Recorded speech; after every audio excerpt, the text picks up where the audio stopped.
Bienvenidos a Radio Semilla, el podcast de la Red de Guardianes de Semillas, donde hablamos de regeneración ecológica y social. Yo soy Felipe Álvarez, hoy muy contento de presentarles un invitado especial, Remo Bénica, de la granja Naturaleza Viva en Santa Fe, Argentina. Una luminaria realmente de la lucha social y ecológica en nuestro continente. Gracias a nuestro amigo y compañero de la red, Antonio Portilla, él me conectó con Remo. Estoy sorprendido que no hayan pasado por mi radar antes. Es un proyecto tan grande, tan impresionante, tan potente.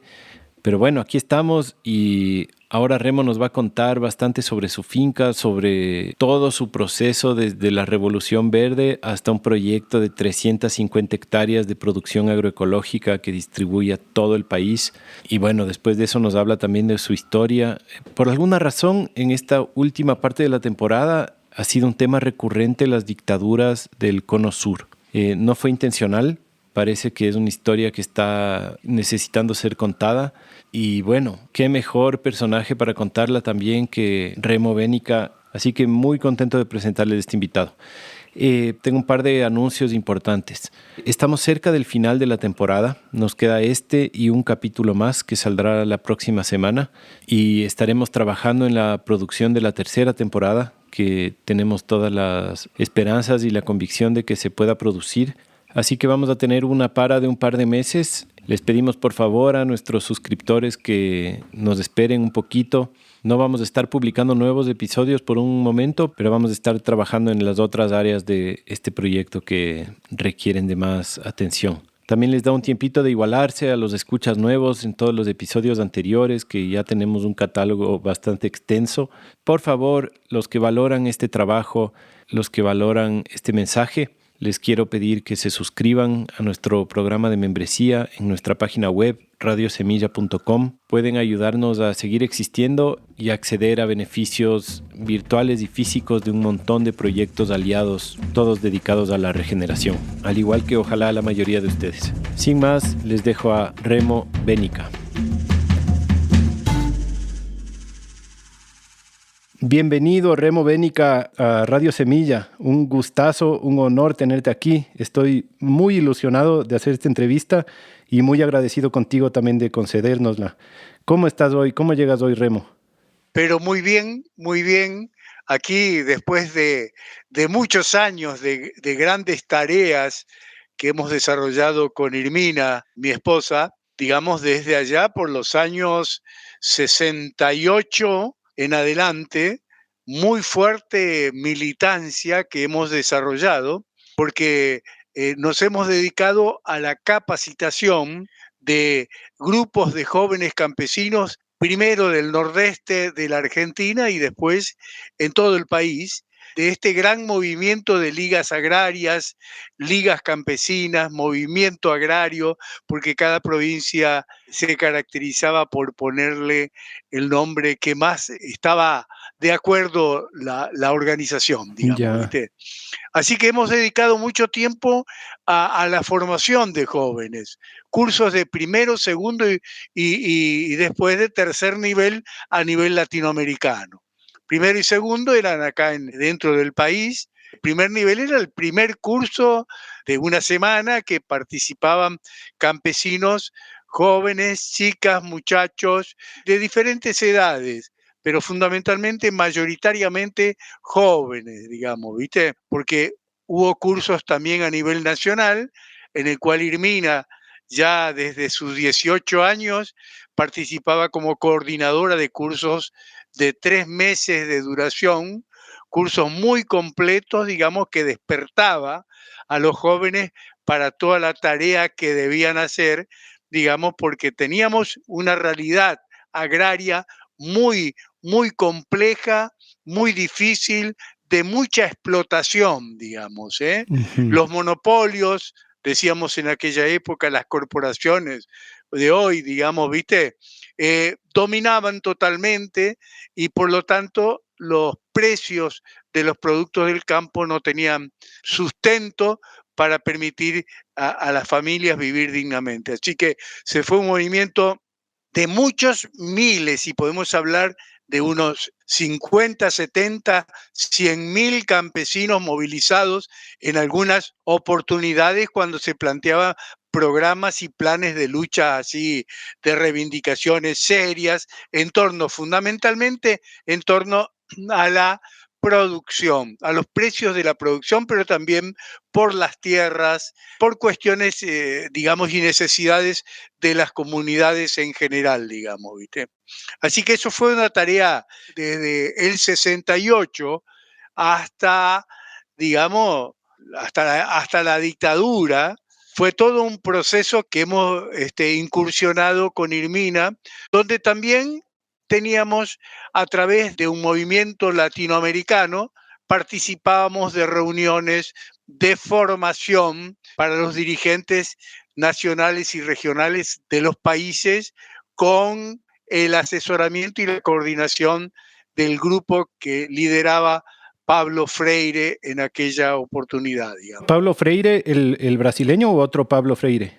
El brasileño, el brasileño. Fue una conducción extraordinaria de ese grupo en la cuestión de capacitación de los dirigentes de todo el país. Esto fue extraordinario y yo creo que fue una fuerza que permitió, digamos, orientar hacia reivindicaciones correctas el accionar de este movimiento de ligas agrarias, que se inicia con el movimiento rural de acción católica de la Argentina.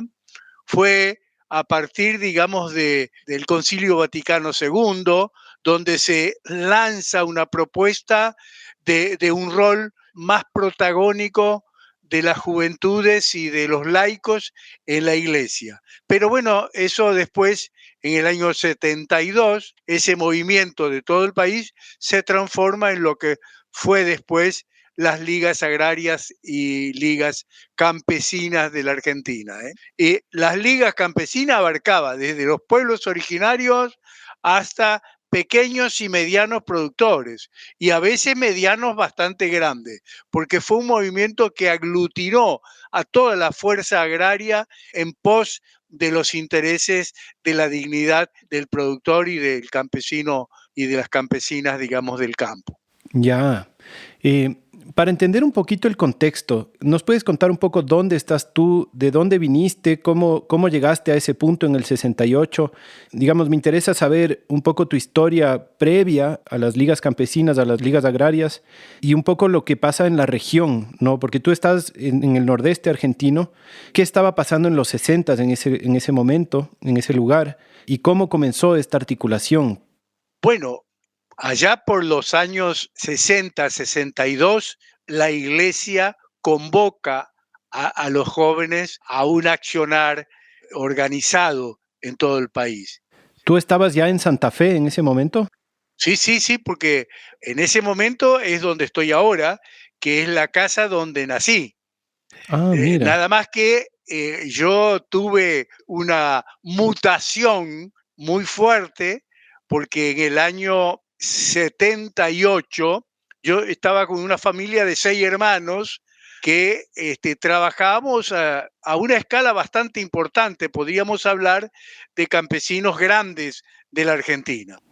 Pero claro, con toda la tecnología de la Revolución Verde, yo he participado activamente en los consejos de desarrollo regional del nordeste del país, participaba de los consejos asesores del INTA, de los programas de cambio rural, de los grupos CREA.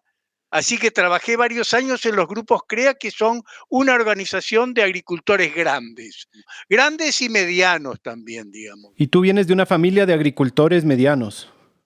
Claro, sí, yo nací en el campo como agricultor y toda mi vida fue de agricultor. Nada más que en esta primera etapa que te cuento, fue una etapa de donde yo me había impregnado de toda la ideología de la Revolución Verde, pero que en el año 87, digamos, a partir de toda la práctica de las luchas campesinas, del movimiento rural, de acción católica, de todo lo que fue el movimiento de las ligas, etcétera, fui entendiendo y despertando a un nuevo paradigma, a un nuevo paradigma. Por lo tanto, después de la dictadura, después del retorno del exilio en el año 83, a pocos años de estar acá en la Argentina, y de hecho el exilio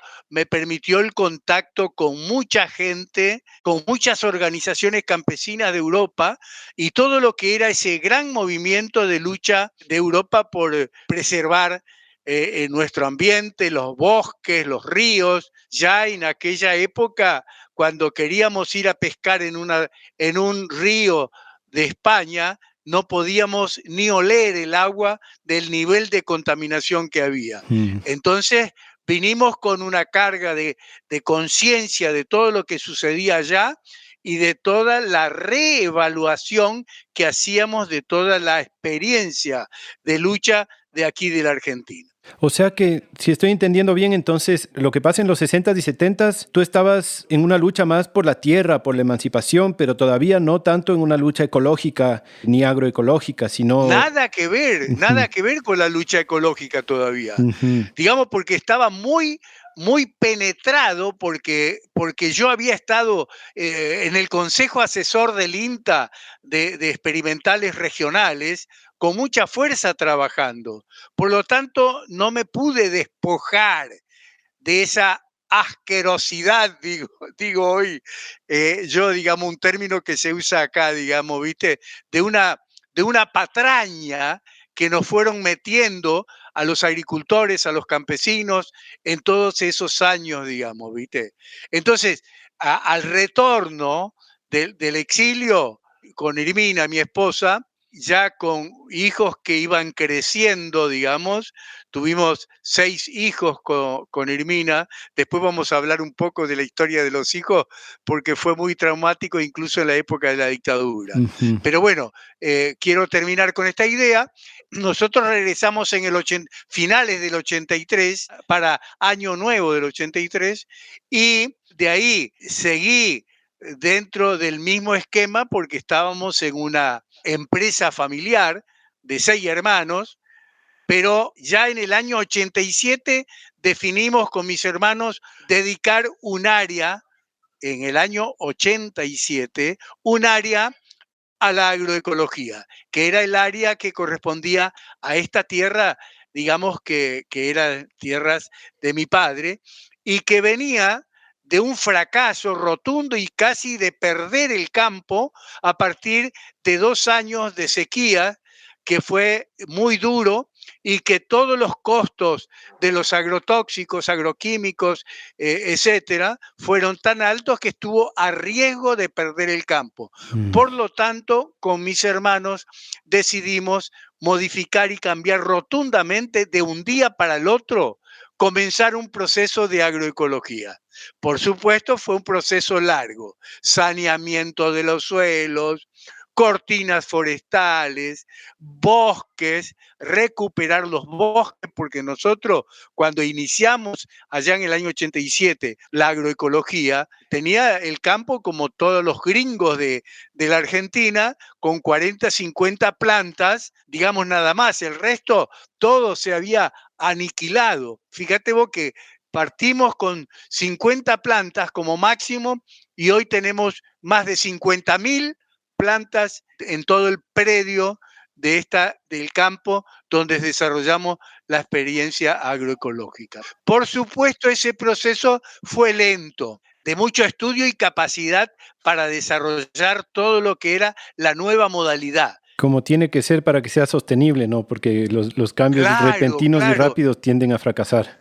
claro, y fíjate vos que no teníamos animales en el campo, entonces lo que hicimos es primero un proceso de animales muy fuerte, rotativo, intensivo, donde inmediatamente a los 3 años ya comenzamos con un proceso de tambo que se inicia con terneritos que en las zonas de la pampa húmeda los desechaban, los regalaban a los terneritos y terneritas porque a los tambos le molestaba ese proceso de crecimiento. ¿Qué es un tambo remo? tambo son esos lugares de producción de leche Ya. a partir del ganado vacuno, digamos, de las vacas, digamos. Y bueno, esa fue una decisión estratégica que tomamos y que a partir del inicio del tambo, porque antes del tambo empezamos a vender vacas para los tambos de pequeños y grandes tambos de la región, hasta darnos cuenta que debíamos nosotros tener el tambo. Creamos el tambo, inmediatamente le incorporamos un elemento que fue un detonante muy fuerte para lo que viene después en Naturaleza Viva, que no vender la leche a la industria, sino vender la leche directamente a los pueblos de cercanía. Ujú. Eso fue, y en envases de vidrio, digamos, fue un proceso muy interesante. Pero inmediatamente, a los 2 años, 2 o 3 años, dijimos, ¿y por qué no hacemos una quesería? Habíamos conocido un amigo que hacía unos quesos Gouda extraordinarios, riquísimos, y dijimos, este es el queso que tenemos que hacer. Así que bueno, ahí incorporamos la quesería, reiniciamos la parte de agricultura, que acá se hacía fundamentalmente lino, trigo, girasol, soja, por supuesto hablando de soja de variedad. Ujú. Y fuimos impulsores de semilla, por eso cuando vos decías semilla, para mí fue muy fuerte porque trabajamos mucho en el tema de cuidar semillas de la producción agrícola en general, pero desde arroz. Yo fui como 20 años conservador de más de 20 variedades de semilla de arroz. Wow.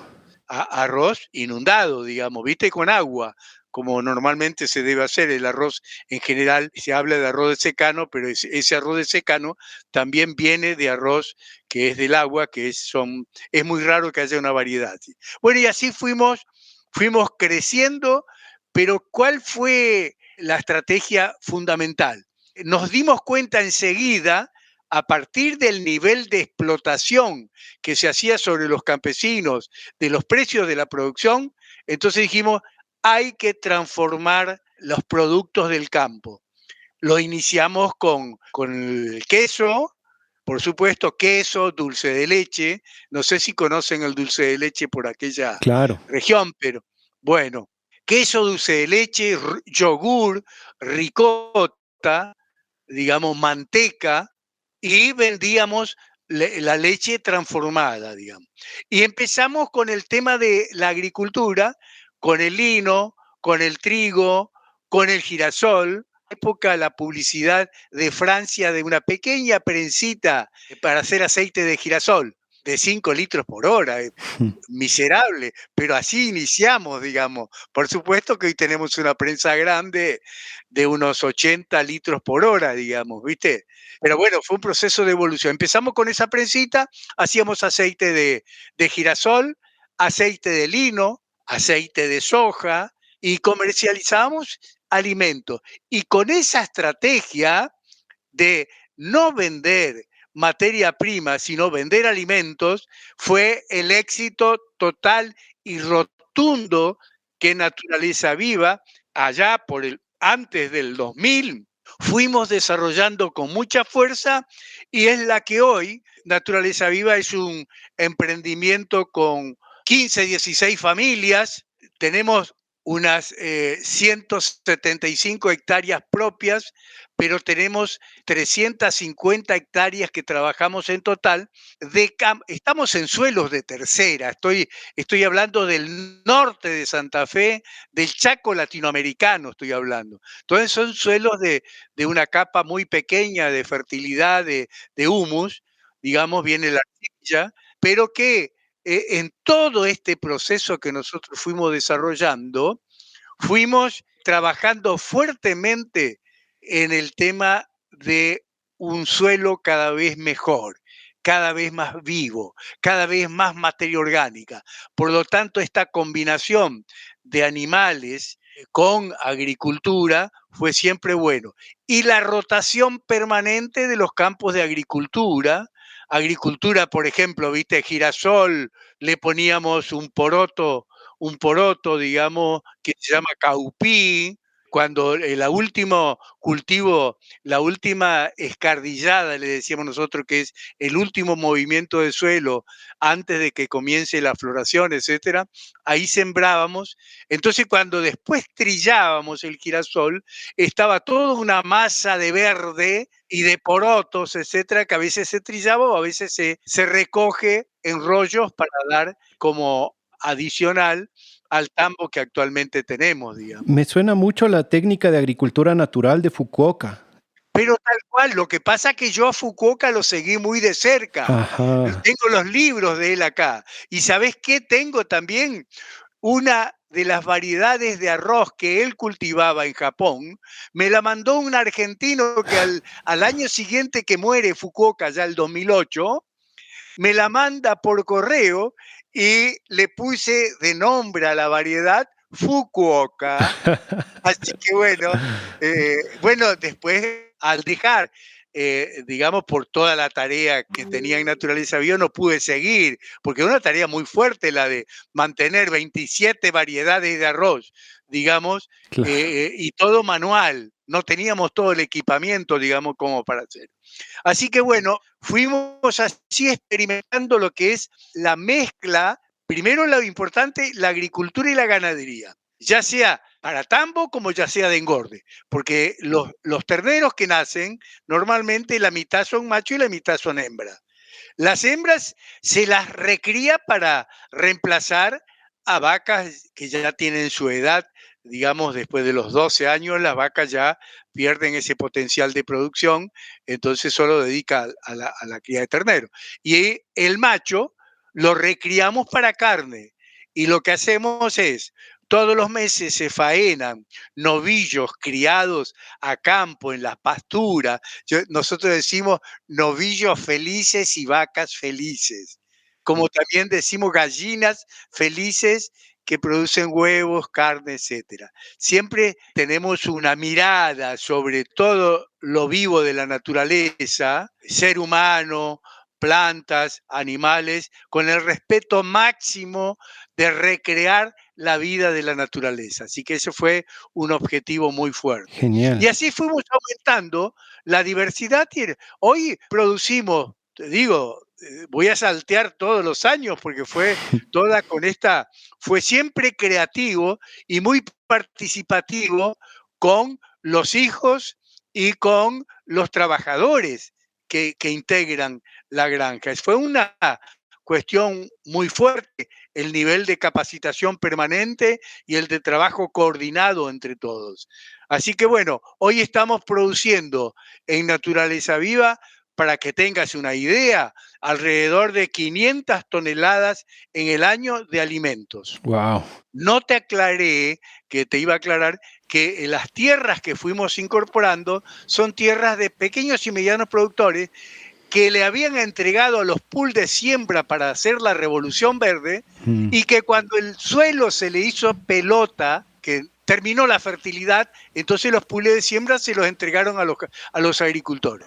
Nosotros, al agricultor que quería hacer un plan a largo plazo, le acordábamos hacer todo un proceso de recuperación y fuimos así recuperando suelos según la cualidad del campesino, del agricultor, forma parte de las ganancias y si no, pagamos tanto por hectárea, digamos, por los campos que tenemos que recuperar y que después, para recuperar y ponerlos en marcha, son 4 o 5 años. De ahí ya con un buen esquema de mucha producción, de mix, de pastos y de cultivos que haces una masa grande, incorporás y también muy importante el rol de los preparados biodinámicos que nos ha ayudado a recuperar la vida del suelo y a potenciar la capacidad de producción, digamos. Así que en todo ese proceso estamos, digamos. Qué ¿Viste? increíble. Recuperando todos los desastres hechos por la Revolución Verde.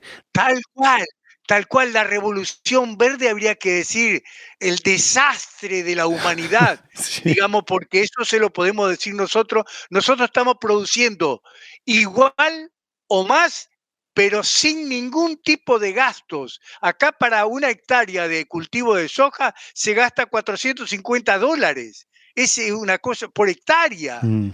Nosotros no gastamos nada de eso, solo capacidad, iniciativa, inteligencia en los procesos de rotación.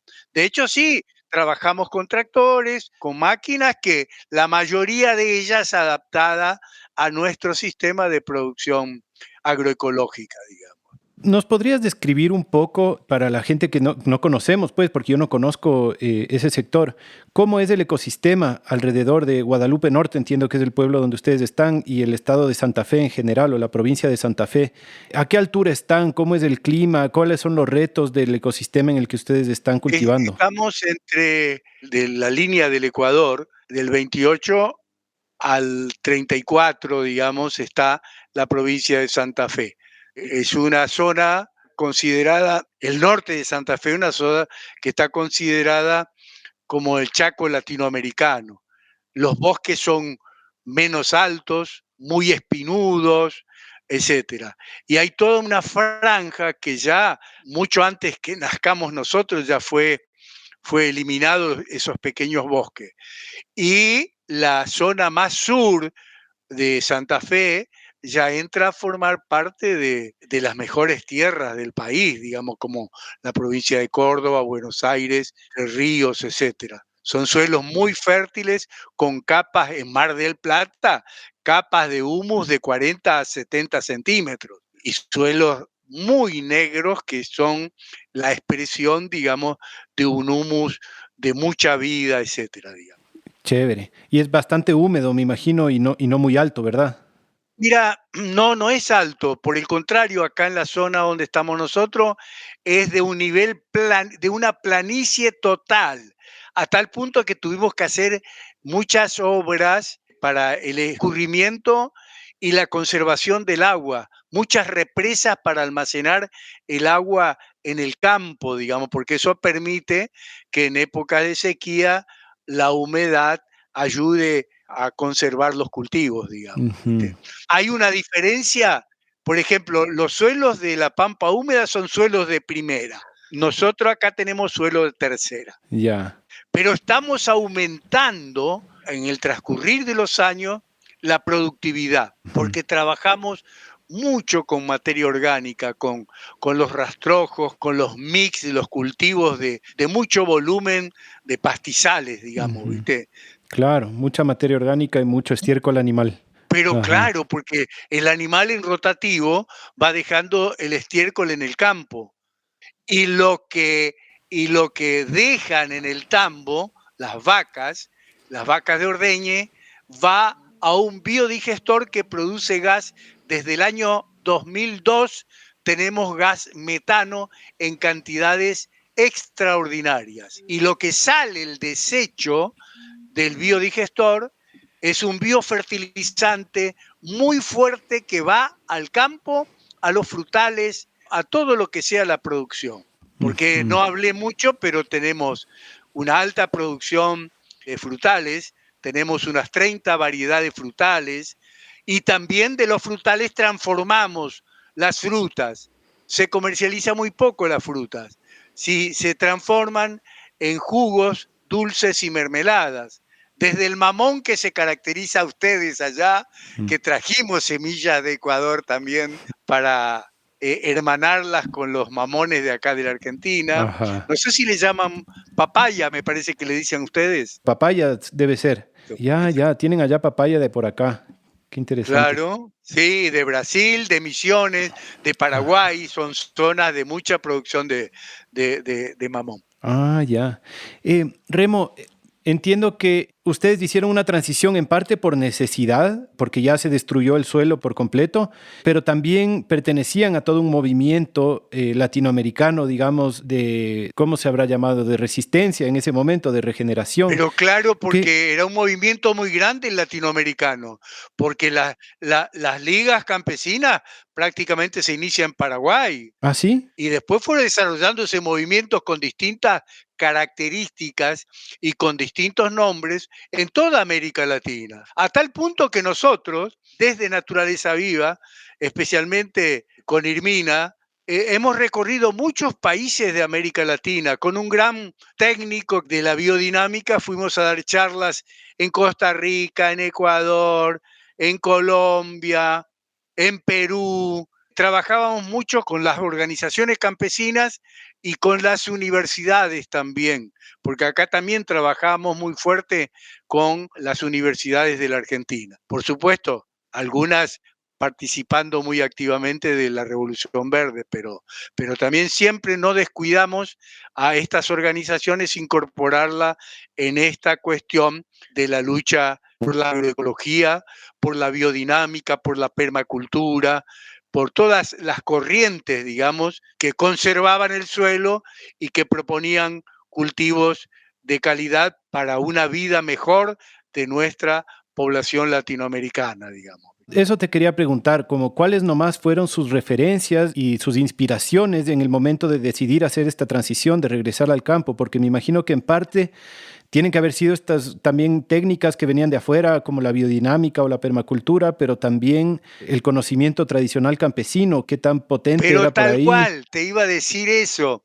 Nosotros con Irmina, que nos hemos dedicado a la capacitación y al desarrollo de todo este movimiento de las ligas campesinas, fue estratégico conocer todas las experiencias de la Argentina, porque conocimos todas, porque nos recorríamos todos los rincones de la Argentina, tanto el noreste como el noroeste, como las zonas de Mendoza, de la Patagonia, todo recorrimos porque, y el conocimiento que fuimos adoptando, porque la mayoría de los pequeñitos campesinos ya hacían, porque cuidaban la vida, cuidaban las plantas, tenían conciencia de los grupos de los pueblos originarios con mayor razón, toda una estrategia de un trabajo muy ligado a la Pachamama, digamos, ¿viste? Así que eso nos fue dando a nosotros mucho conocimiento para que cuando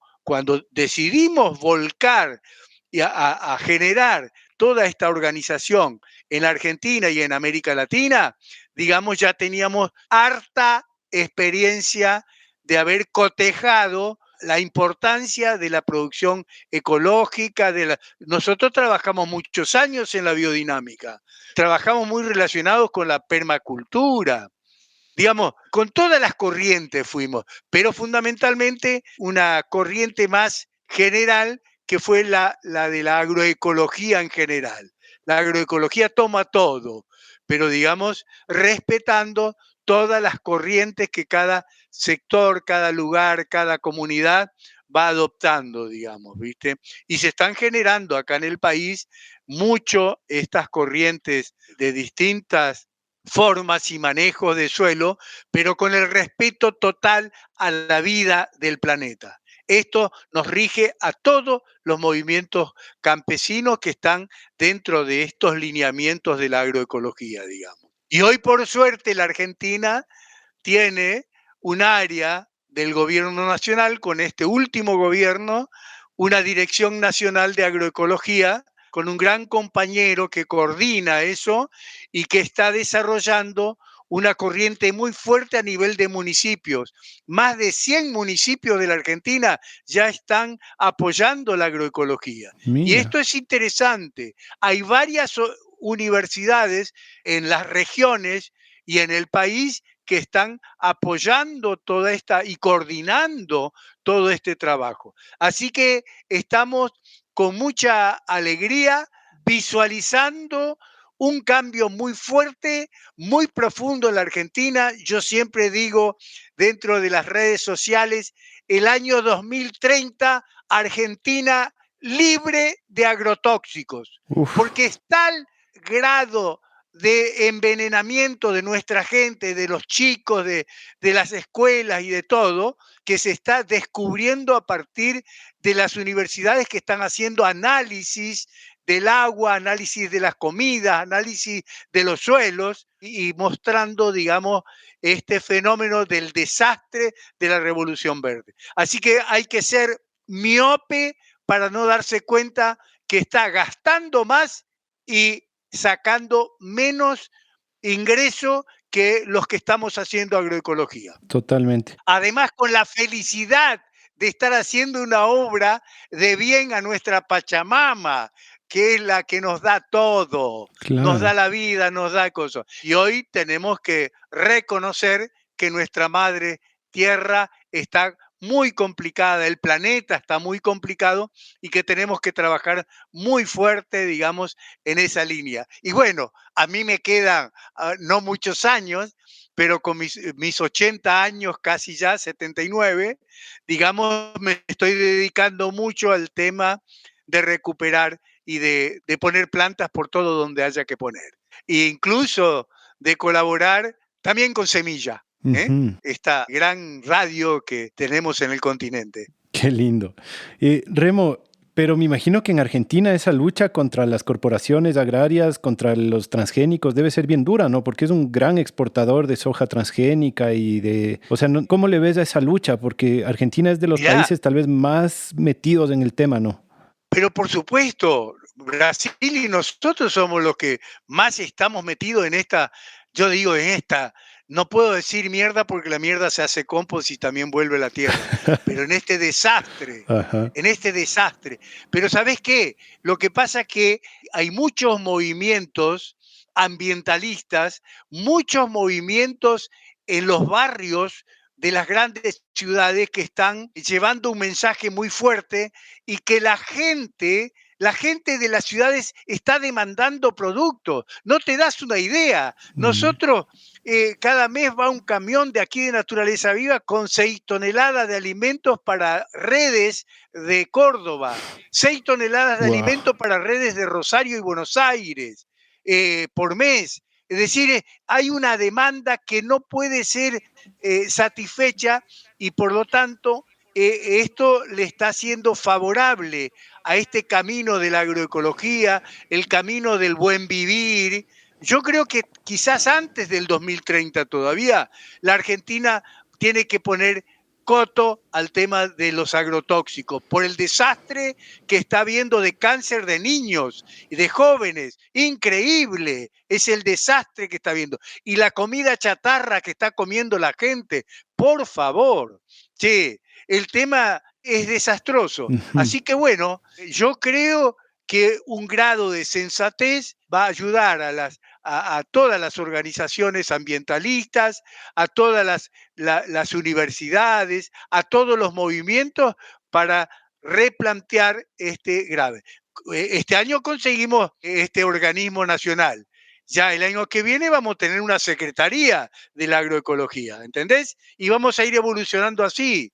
Por eso creo que este es un camino sin retorno. Y es el camino de los inteligentes contra el camino de los estúpidos que solo quieren el lucro. Y acá hay un gran movimiento de trabajar en favor del ser humano, en favor de la fraternidad de los pueblos, en favor del amor y en contra del rencor, del odio y de lo que está sucediendo con el área que trabaja con los agroquímicos. Y súper importante hacerlo así como tú dices, ¿no? Digamos, llegar hasta el 2030 en un camino así en el que poco a poco se van formando organismos, capacitaciones, porque no sé si viste lo que pasó en Sri Lanka, por ejemplo, ¿no? Que lo están tomando como un gran ejemplo de que la agricultura orgánica no funciona, que básicamente el país decidió por estar muy endeudado de la noche a la mañana no importar más agroquímicos porque no los podía pagar y les forzó a los agricultores sin tener el más mínimo conocimiento a transicionar a una agricultura orgánica y claro, no pudieron producir alimentos y quebraron y les fue pésimo y Sí, eso lo usan ahora tengo como entendido que propaganda. Nueva Zelanda ya tiene prohibido los agroquímicos. Sí, o sea, hay que hacerlo inteligentemente, digamos, hacer una transición real y no solo como cambiar un producto por otro y seguir con el monocultivo sin Pero pensar, por digamos. supuesto Claro. cambia totalmente la cabeza, porque no podés desarrollar la agroecología, una producción biodinámica, permacultura, sino porque tenés que querer a la Pachamama, a la madre tierra, Ujú. tenés que querer a las plantas, a los frutales, tenés que querer a los animales con toda la pasión, porque cuando entras en este modelo, vos empezás a tener como meta la fraternidad universal. Ni siquiera hay que hablar de la Argentina. Tenemos que plantearnos la fraternidad universal y hacer todos los esfuerzos que sean posibles para que la mayor cantidad de organizaciones de nuestro planeta avance hasta el rescate y a la salvación de nuestro planeta. Porque si seguimos así, nosotros nos vamos al carajo, ¿eh? ¿Qué querés que te diga? Esta civilización. No tiene futuro esta civilización. Y a corto plazo, los organismos internacionales hablan 50 años. Yo creo que menor, con los cambios climáticos que hay, pero que son tan notables, es increíble. Nos vamos al carajo, no, desaparecemos si no modificamos este Ujú. sistema. Así es, Sí. así es. Oye, Remo, me parece demasiado fascinante este trabajo que han hecho y quisiera preguntarte, antes de pasar al otro tema, que es imposible no topar su historia en los 70s, pero una última pregunta con respecto al trabajo que están haciendo ustedes. Tiene que ver con el trabajo que han hecho con las comunidades alrededor y el impacto que han tenido en todo el país, porque yo no entiendo cómo lo han hecho, porque me parece increíble de desarrollar un modelo productivo tan grande, tan productivo, tan regenerativo y a la vez permearlo al resto del país y formar más gente que haga lo mismo. ¿Cuántas otras personas están usando su modelo, no digo igual, pero más o menos su manera de ver, su manera de producir en todo el país? ¿Y cómo se organizan? ¿Tienen cooperativas? ¿Cómo funciona? Bueno, el caso de nuestra experiencia es una sociedad de responsabilidad limitada, una SRL, pero hemos hecho eso, el primer trabajo que quisimos hacer en una cooperativa. Mm. Después por conveniencia y para que se dé todo un proceso de prácticas campesinas, porque la práctica campesina es muy individualista, digamos, entonces requiere de un proceso largo de enseñanza y de práctica para generar. Así que nosotros, bueno, a la pregunta que vos hacés, lo que pasa es que son de distintos niveles. El de Naturaleza Viva es un faro latinoamericano, es un faro mundial, digamos. Ujú. Fíjate vos que fue en el año 2015, la FAO, en un encuentro, el primer encuentro que hace de agroecología, invita a Naturaleza Viva. Mm. Y el único que estaba en la FAO era Naturaleza Viva. Y un científico, un ingeniero que era del INTA, pero que estaba trabajando en Europa, en este tema del cambio de modelo productivo, digamos. Quiero aclarar, ya hablando de que me acordé del INTA, así como ha contribuido a la Revolución Verde, el INTA, que tiene más de 2.000 técnicos, ingenieros en todo el país, hoy podemos decir que el 50% está trabajando fuertemente en el tema de la agroecología. Wow, qué bueno. Mirá, al cabo de 2 años, ya 150 de grupos de cambio rural agroecológico, digamos, organizados por el INTA. Por eso que el resultado de este proceso es rápido, porque está el grado de comprensión del desastre que la Revolución Verde ha hecho en el país y en el planeta, que los científicos están tomando partida. El CONICET está tomando también partida fuerte por este tema de la agroecología, que el CONICET es uno de los organismos de ciencia y tecnología a nivel de las universidades del país, digamos. Entonces, es como células que se multiplican permanentemente, porque la razón de ser del cambio es la verdad contra la mentira, el amor contra el odio y la acumulación. ¿Entendés? Son parámetros muy claros que definen los procesos de transformación, los procesos agroecológicos y de todas las corrientes agroecológicas versus lo que es el desastre del envenenamiento de los ríos, de los mares, de las personas, de los alimentos a partir de la Revolución Verde. Esto está muy claro. Me da escalofríos de escucharte y me da una alegría porque de Argentina nos llegan noticias al revés, muy a menudo. hay mucho el tema de la inflación, de la escasez, de los incendios, de los transgénicos, y escucharte a ti, esta experiencia que ustedes tienen, como dices que hay este faro y que además cómo se contagia y cómo comienzan a haber cambios estructurales, me da mucho optimismo y me encanta hablar así de Argentina y no hablar de los lamentos, digamos, que está generando esta otra parte, esta contracara, digamos, del Sí. sistema. De hecho, yo no desconozco que hay una crisis muy profunda, Claro, claro. pero vos sabés que venimos de un gobierno neoliberal que ha vendido la patria.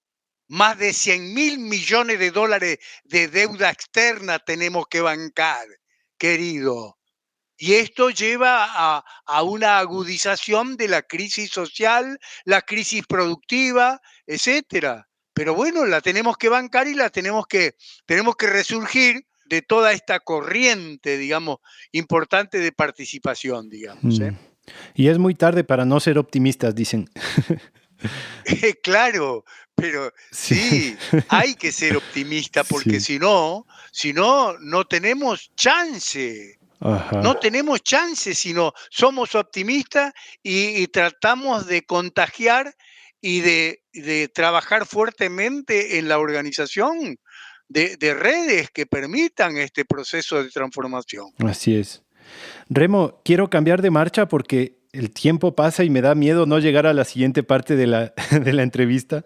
A mí me presentó a ti mi amigo Antonio Portilla, que estuvo recién en tu finca. Me contó su historia, me mandó algunos enlaces y vi unas cosas que me dejaron impactado. Sí, Eh, fue muy impresionado de acá. Pudimos 2 días de diálogo y de visita a toda la parte de la granja. Fue muy lindo con él. Así me contó.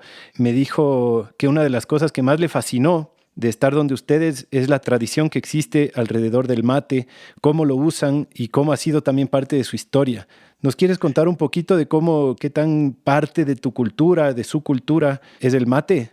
Pero por supuesto, el mate acá, y ahora en este último tiempo, el mate con la yerba mate, que es la tradicional de acá de todos estos países que toman mate, estamos agregando algún poco de plantas medicinales. Y me olvidaba decirte una cosa tan trascendental de naturaleza viva, que a partir de estos 2 últimos años, el caso mío personal, pero incorporada a naturaleza viva, un galenario que es la producción de tinturas madres, que tenemos 90 plantas medicinales en naturaleza viva a partir de todo este proceso y otras que traemos de vecinos de otros lugares. Así que tenemos 120 tinturas madres que estamos contribuyendo fuertemente al tema de la salud de nuestra zona, de nuestra región.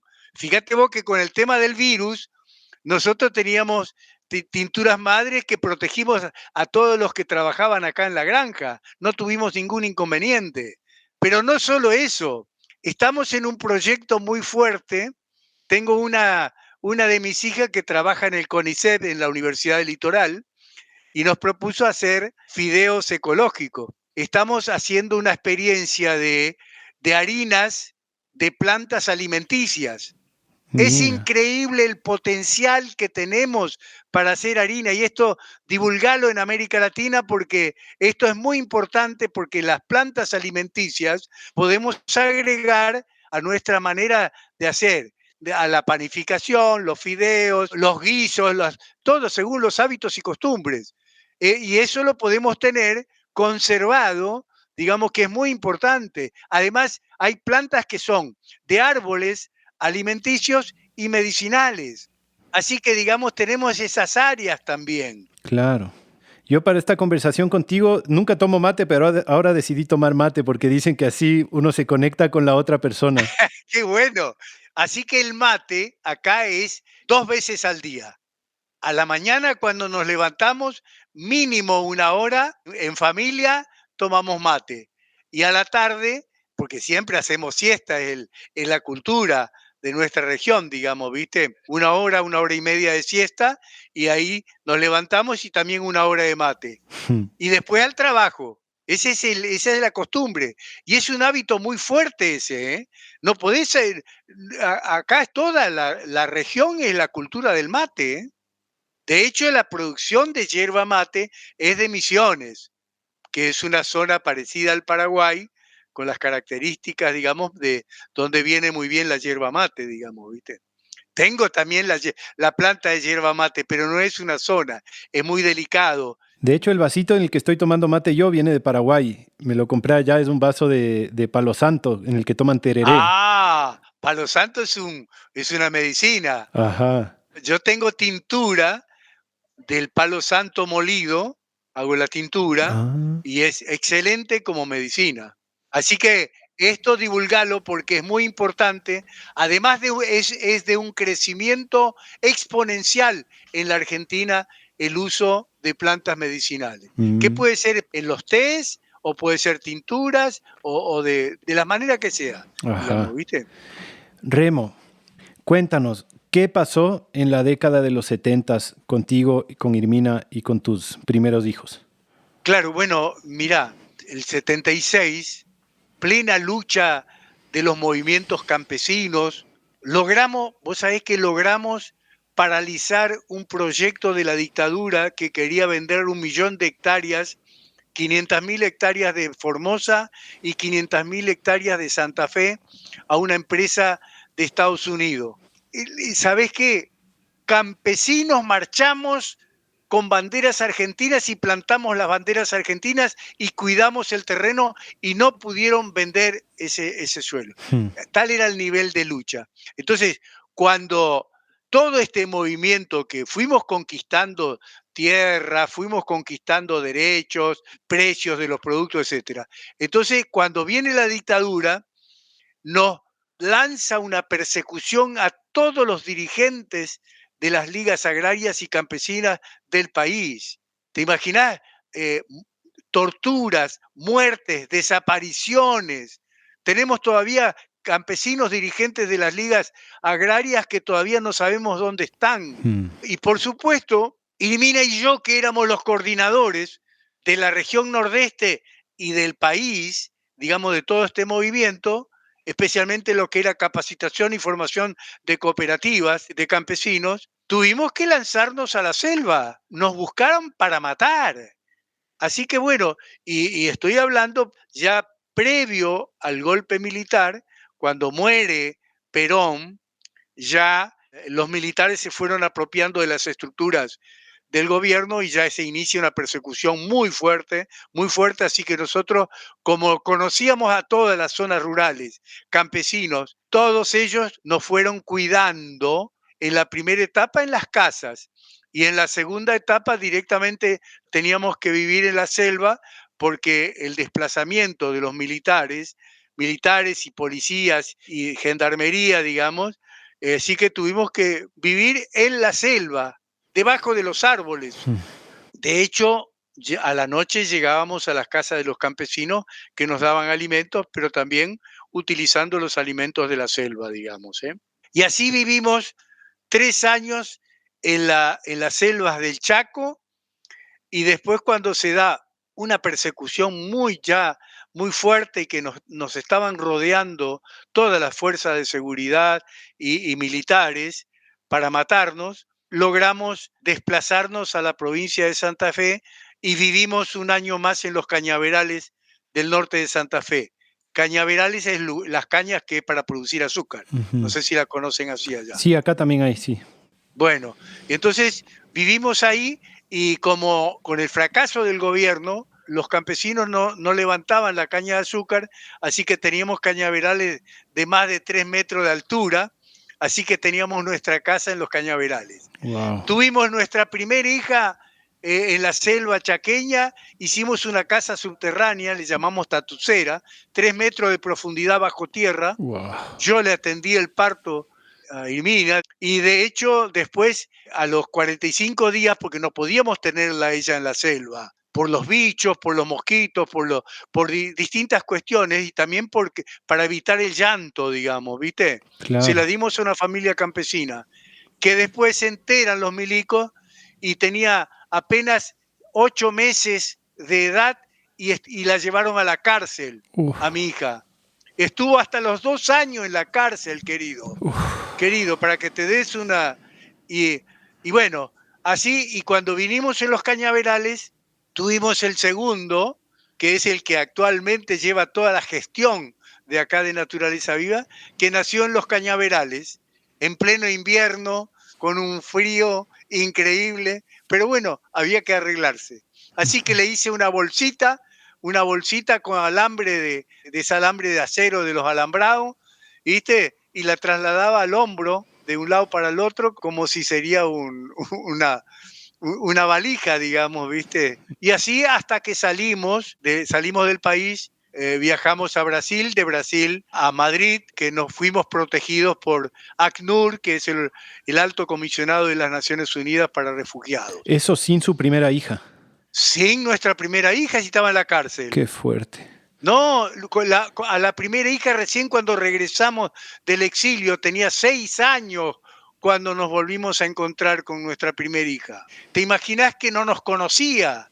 Y además fue muy difícil ese proceso de reencuentro, digamos, ¿viste? ¿Y quién la tuvo? La tuvo una de mis hermanas, que tuvo que hacer una adopción plena, pero cuando regresamos, si bien la adopción plena no se puede volver atrás, por la justicia volvió atrás por todo el fenómeno de la dictadura, digamos. Así que muchos muertos, muchos desaparecidos de las ligas agrarias y campesinas. Creo que en total hubo 30.000 desaparecidos en la dictadura argentina, ¿verdad? 30.000 muertos y desaparecidos de la dictadura argentina. Qué bestia. Entre ellos también de las ligas agrarias, por supuesto. Muchos digamos. amigos suyos y conocidos suyos, me imagino. Muchos amigos, pero amigos de primerísimo nivel, los dirigentes máximos de las ligas agrarias de las provincias, del país y de la región. No, pero te digo, no se puede contar las atrocidades hechas, porque atrocidades. Te digo, compañeros campesinos y de trabajadores de las organizaciones del sindicato de obreros rurales, uno que los milicos sabían que sabía dónde estábamos nosotros, le arrancaban los dientes con una tenaza, así, digamos, para que te des una idea. Pero no vale la pena redactar la cantidad, tipos de torturas. Estaban los técnicos franceses y los técnicos norteamericanos asesorando a los milicos de la Argentina en los tipos de tortura, digamos. El famoso Plan Cóndor, ¿no? El Plan Cóndor, sí, que era toda América Latina. Uh-huh. Qué bestia. Así es. ¿Y por qué Madrid? ¿Porque ese lugar es donde pudieron ir? Es donde pudimos ir. Te pudimos ir porque además no tenemos otro idioma. Uh-huh. Entonces, si íbamos a otro lugar, teníamos que aprender otro idioma. Y teníamos también, teníamos un sacerdote que era tío de Irmina. Así que, bueno, por ese lado pudimos encontrarnos también. Pero bueno, desde el exterior fuimos desarrollando mucha actividad, formamos parte de un equipo muy grande de ayuda a los familiares de presos y desaparecidos de la Argentina. Las organizaciones internacionales, tenemos que felicitar, han aportado muchísimo para los familiares, porque fue traumático, fue difícil todo ese periodo. ¿Y pudieron volver apenas se terminó la dictadura? Ah, sí, asume Alfonsín, el presidente democrático, el 10 y nosotros el 31 de diciembre ya volvimos. Fue un plato, porque vamos al consulado de Argentina en San Pablo, Brasil, y le dijimos, acá estamos con nuestros hijos, pero estamos con documento falso. Así que necesitamos un documento para regresar al país.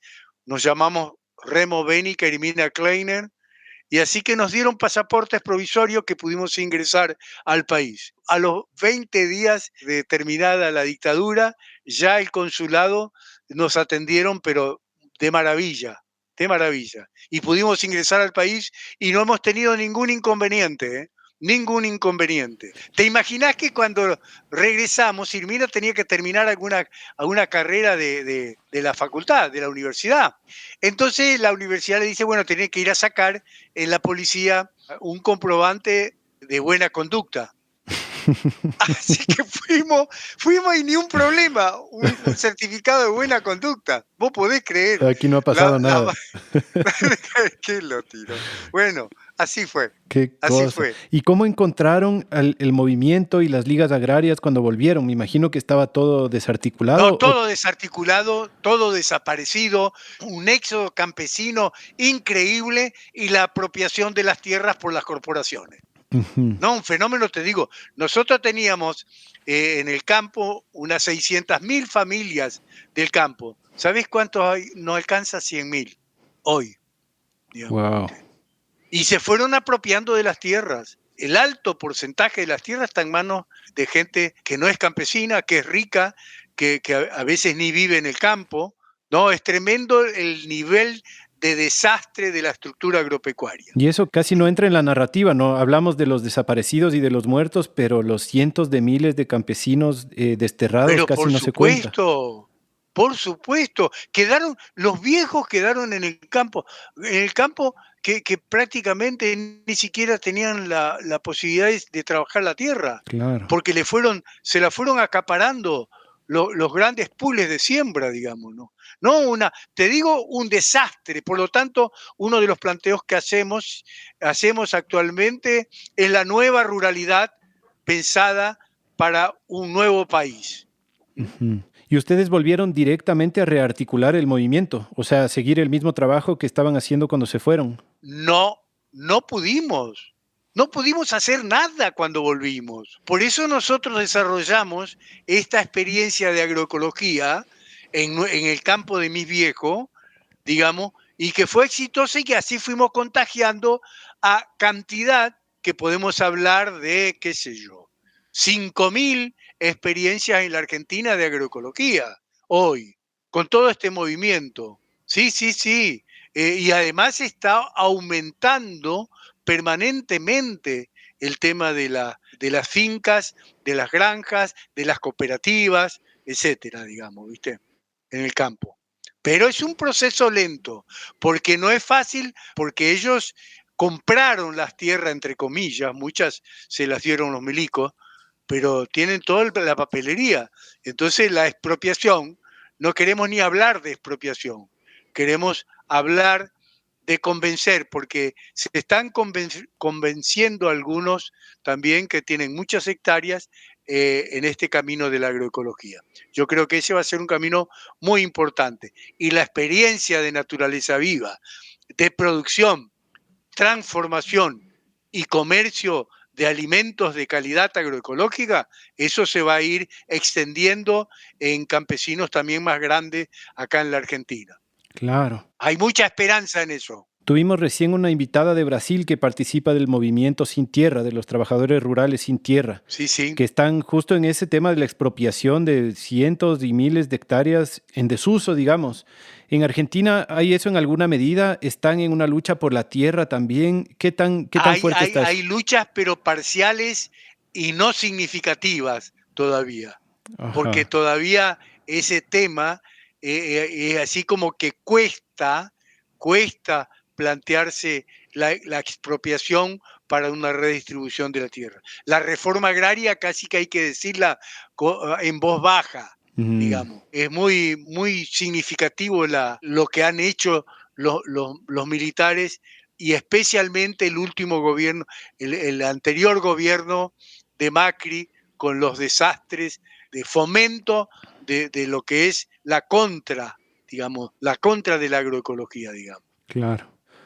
Uf, qué historia, qué historia. En España, ¿qué experiencias adquirieron, qué conocimientos adquirieron que les nutrió al regresar para aplicar en su finca? Nosotros, viste que nosotros decíamos, tenemos un bichito que no nos puede dejar tranquilo. En España creamos el CALA, Centro de Audiovisuales para América Latina. Ah, Sí, sí, apoyado por un obispo muy, muy, muy importante de ahí de Madrid, y de todo un grupo de sacerdotes que formaban parte de todo el grupo de sacerdotes del tercer mundo. Nos apoyaron muchísimo y formamos esta organización y lo que hacíamos era recibir los materiales audiovisuales de los campesinos de América Latina, lo multiplicábamos y lo redistribuíamos en América Latina. Una Ah, tarea muy importante que también nos ha apoyado muchísimo los organismos de ayuda de Europa y ajá. también de Canadá. ¿Y ese material existe todavía? Algunos se puede rescatar, sí, pero muchos se perdieron, ¿viste? Porque ya fueron de aquella época, digamos. Sería súper interesante verlos, ¿no? Sí, además fue una experiencia muy linda en España. Me encuentro con un guionista de la Argentina, de Buenos Aires, que nos conocíamos y cuando le contamos la historia, dice, no, tenemos que hacer una película, tenemos que hacer un montaje audiovisual. Así que decidimos con este guionista hacer 2 montajes. La idea era hacer 3.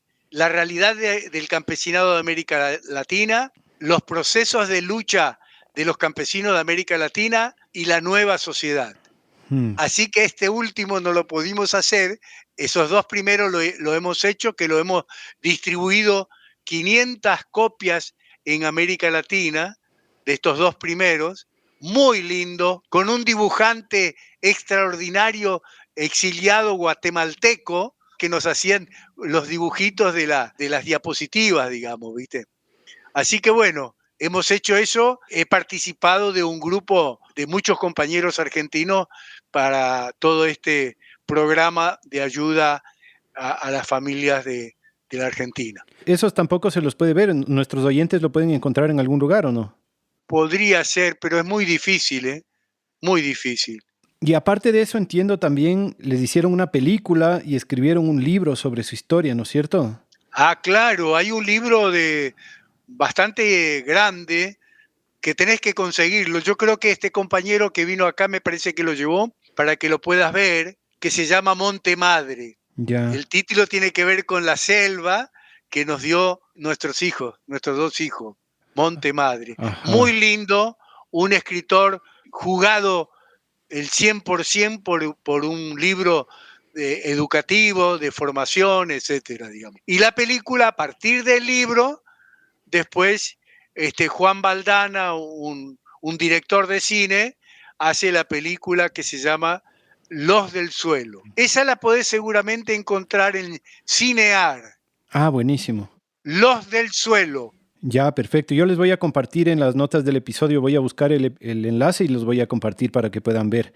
Eh, no te quiero robar más tiempo, pero me gustaría que también le cuentes a la audiencia si es que hay maneras en las que se pueden contactar con ustedes o ver su experiencia. Tal vez tienen redes sociales, páginas web, alguna cosa en donde la gente pueda enterarse más. Y también si es que hay algún proceso de capacitación activo en el que tal vez hay campesinos que nos están escuchando, en el que se puedan articular también a sus procesos.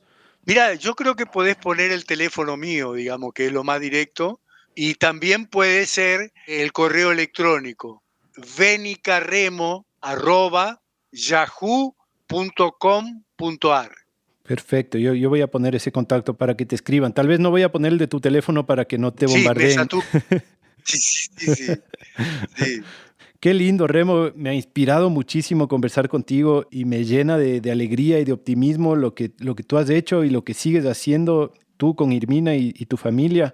Te quiero agradecer muchísimo. Qué lindo haber conectado contigo. No sé si quieras dejar algún mensaje a nuestra audiencia. Te están escuchando de toda América Latina y algunos otros países. Bueno, mi mensaje es que sigamos adelante, que sigamos defendiendo nuestra tierra, nuestra Pachamama, nuestro planeta, porque estamos en una época muy crítica. Un abrazo enorme, a unirnos todos los campesinos de América Latina, del planeta todo, para recuperar nuestra selva, nuestros montes, nuestra vida, nuestros animales, nuestras plantas, y trabajemos seriamente en alimentos sanos que nutren y que no envenenen. Este es un gran trabajo que debemos hacer los campesinos de América Latina. Producir agroecología, biodinámica, permacultura y todas las corrientes que respeten la vida de nuestro planeta y respeten a nuestra población toda. Así que bueno, un abrazo enorme y los acompaño desde mi corazón a todos, ¿eh? Así que gracias a ustedes por este programa, que podemos llegar a muchas familias de América Latina y ojalá nos encontremos en algún momento ahí en Ecuador, abrazándonos con los campesinos, con todos los planes de agroecología. Así que gracias por todo lo que están haciendo y felicidades a todos en este tramo de vida del planeta y de esta civilización muy crítica y muy complicada. Pero pongamos todo nuestro esfuerzo, todas nuestras capacidades. Yo creo que voy a llegar a los 100 años, así que vamos a trabajar juntos todavía unos 20 años. Seguro llegas porque se te ve que estás enterito y lleno de energía. Bueno, un abrazo grande a toda América y a todo el mundo, ¿eh? A trabajar para salvar el planeta y para salvar la civilización. Hacia allá vamos. Mil gracias, Remo. Te mando un abrazo enorme desde acá de Ecuador y te deseo lo mejor a ti y a tu familia. Igualmente a todos ustedes. Chao a todos. Gracias.